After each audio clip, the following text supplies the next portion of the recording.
Music has played a central role in prayer and the ritual life of the Jews from biblical times to the present.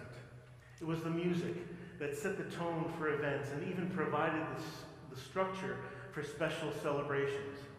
But even more central to the core of our prayer experience, we chant, not read, from the Torah and the prophets, using the oldest musical sign notation known to man, Trope. Trope is a precise system for the public singing of words from the Torah, prophets, and writings. It was developed for dramatic expression and to provide punctuation, as it is structurally linked to Hebrew grammar. It is also a means of delivering the text with a grammatical nuance. But what if we turn this idea on its head? What if we put new words to old music? Of course, English is a very different language.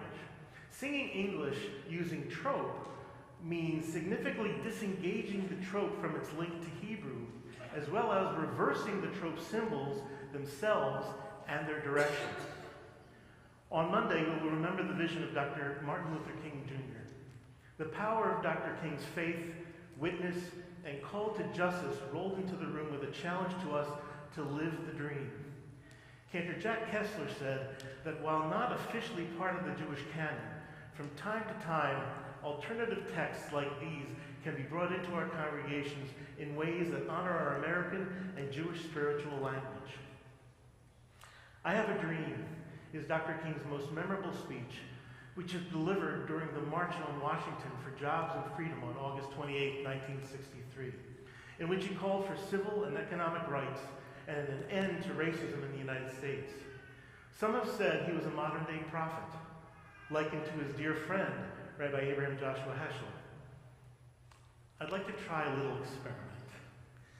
Indulge me.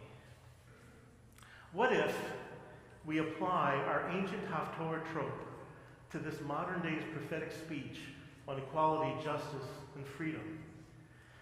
Please follow along in your Shabbat card on the back of the Shabbat Shirah supplement and listen to these edited excerpts of his speech using Haftarah trope.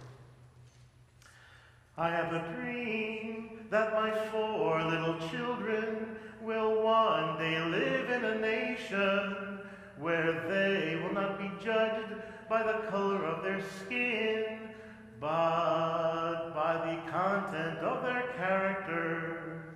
With this faith we will be able to hew out of the mountain of despair a stone of hope. With this faith we will be able to transform the jangling discords of our nation into a beautiful symphony of brotherhood. This will be the day when all of God's children will be able to sing with a new meaning. My country, 'tis of thee, sweet land of liberty, of thee I sing. Land where my fathers died, land of the pilgrim's pride. From every mountainside, let freedom ring. So let freedom ring from the snow-capped Rockies of Colorado. Let freedom ring from the curvaceous slopes of California.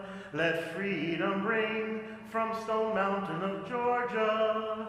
From every mountainside, let freedom ring.